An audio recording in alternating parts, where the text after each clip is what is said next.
Well, Canadian visa and permit application and processing timelines have always been under question, and historically, they've always been plagued by delays as such.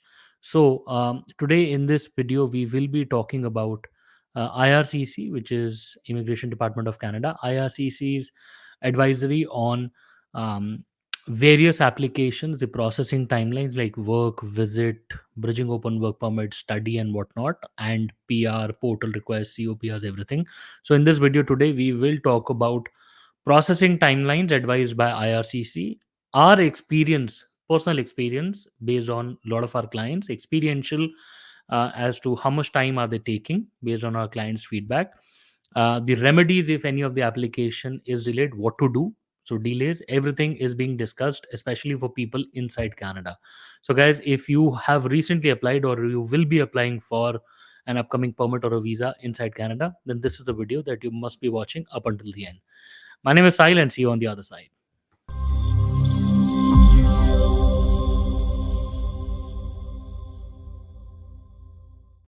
So, guys, welcome back. Once again, my name is Sahil and I'm a regulated Canadian immigration consultant and I practice here in Ontario. My office is here. If you have to get in touch with me, my number is on the screen and the details are there in the description box. More than happy to speak with you.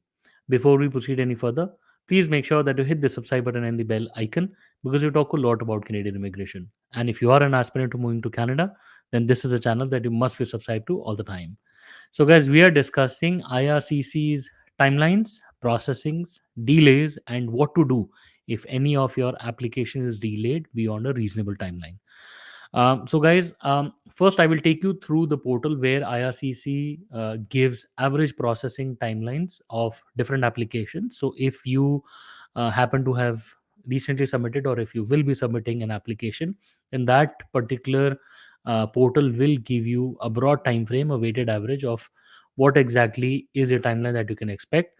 So, the timeline can be checked on a website which is IRCC, the Government of Canada's website.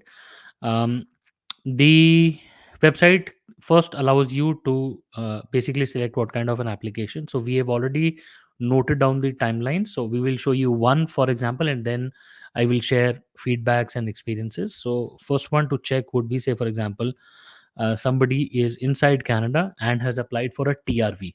Now, a visitor visa from inside Canada would be approximately 16 days. This is the weighted average that is suggested by IRCC.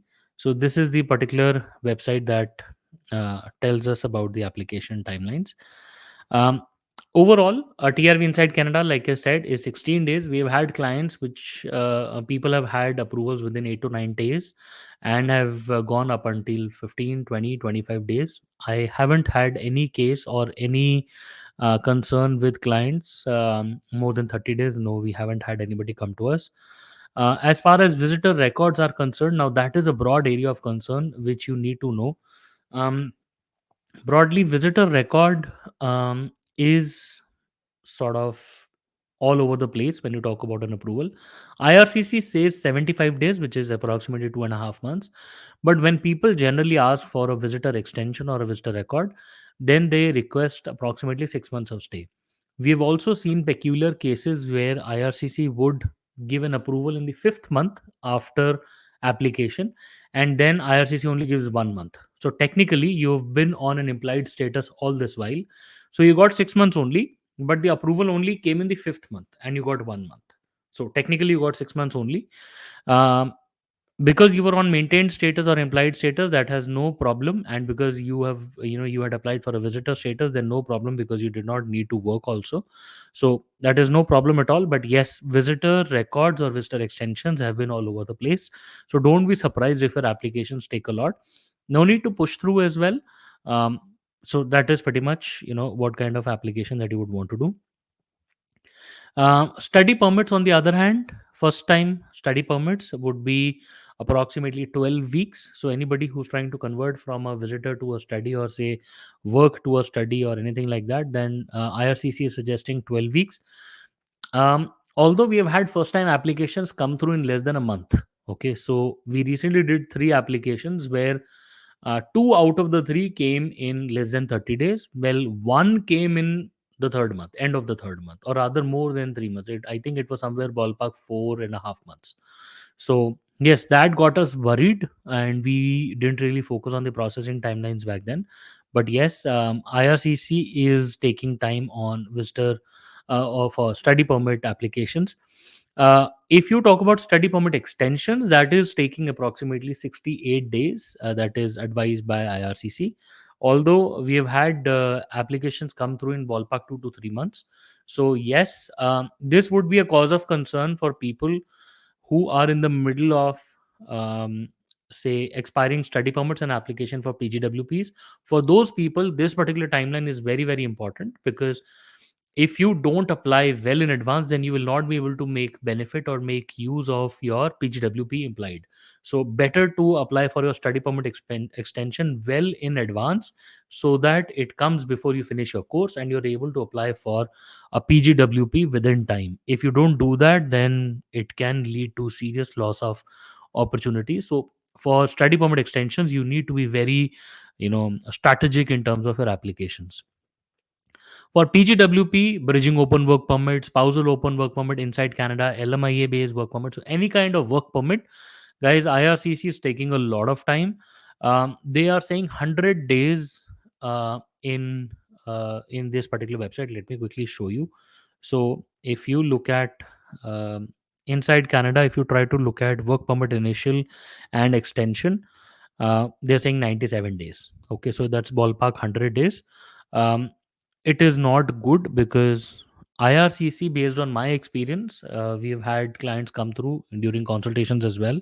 They are taking a lot of times.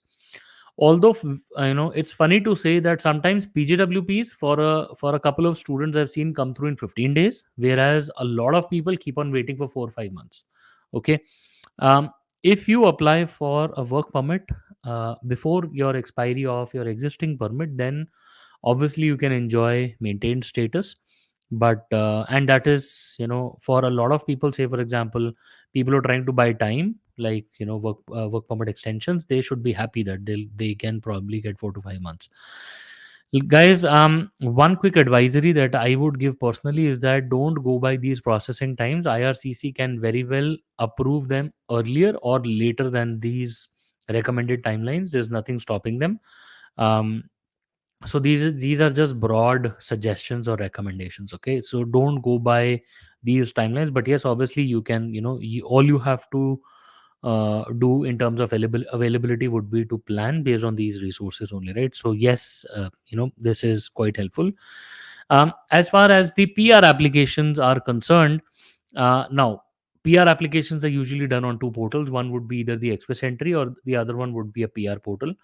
PR portal, while nowadays an average processing timeline is between 8 to 12 months. Um, on the other hand, the Express Entry is ballpark taking 6 months. If you look at the website again, the suggested timeline for CEC applications, PNP applications, is about 5 months. Personally, we have seen our applications, like our clients applications, come through in 5 to 6 months only. In fact, some applications are going beyond 6 months as well. So I am not, you know I'm not going to say that IRCC is right now sticking to its Express Entries guidelines of 6 months. They are taking more than that. They haven't accepted it yet, but yes, I've seen a couple of cases, and we have had a couple of consultations where people are worried that 6 months have passed by, right? So, although that being said, P1 and P2, so Portal 1 request and Portal 2 request, they have actually picked up pace. So between Portal 1 and Portal 2, the average waiting time is between a week to 10 days, which is what we have seen based on our clients. And Portal 2, after you submit your documents, after you submit your information to them, another 10 to 15 days for your COPRs to be issued. Now, COPRs were heavily plagued by delays in processing times up until November. Like, people were waiting for 3 4 months. I had one person who was waiting up until 6 months, 7 months. Like, they're literally all over the place. But right now, I'm not seeing any issue or recent concerns voiced out by clients in terms of COPRs. So I am, of the opinion that COPRs have finally picked up pace. That is also mainly because IRCC has delayed between delayed timeline between portal 1 request and the processing complete. So what they are doing is they're trying to create a gap in P1 portal 1 request and the completion of the processing, so that this gap increases and the later gap decreases. So but still, yes, delays in COPR are potentially possible. After the COPR is issued, the PR cards are once again plagued by delays. Average timeline that we are seeing is approximately 30 days. I'm not sure if this particular shows the PR processing time. Yeah, PR card is there. So let me quickly bring it up on the screen. Okay, so if you select PR cards here, yes, I am replacing. No, I'm waiting for my first PR card. 47 days. See, they are themselves saying 47 days, so that's approximately 2 months, and 3 months is what we are suggesting. So anywhere between 2 to 3 months is the timeline. And if you're trying to replace your card, then even longer.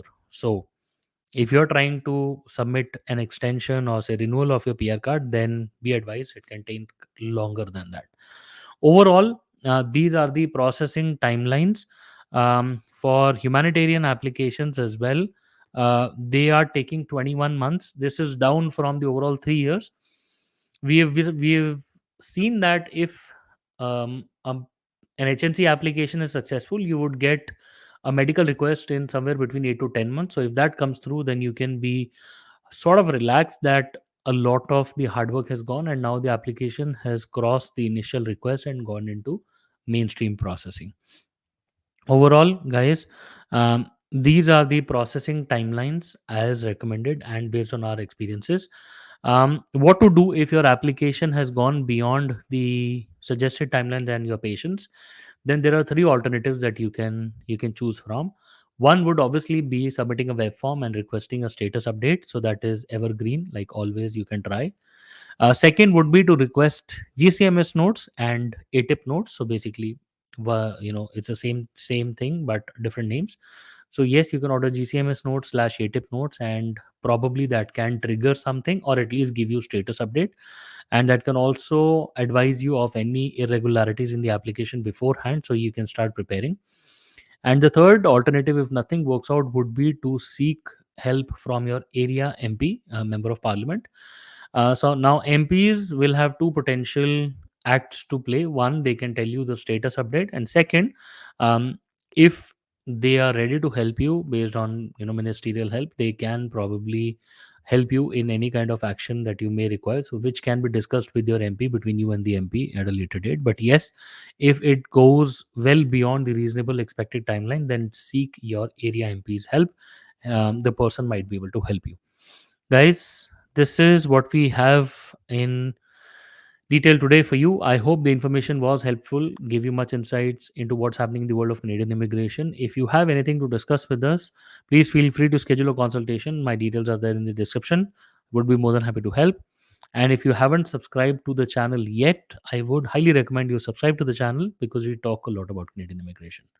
So it'll be pleasant to be in touch. Guys, I hope the video today was good and gave you all the hopes that you should be coming to Canada very, very soon. Wish you all the best and see you soon.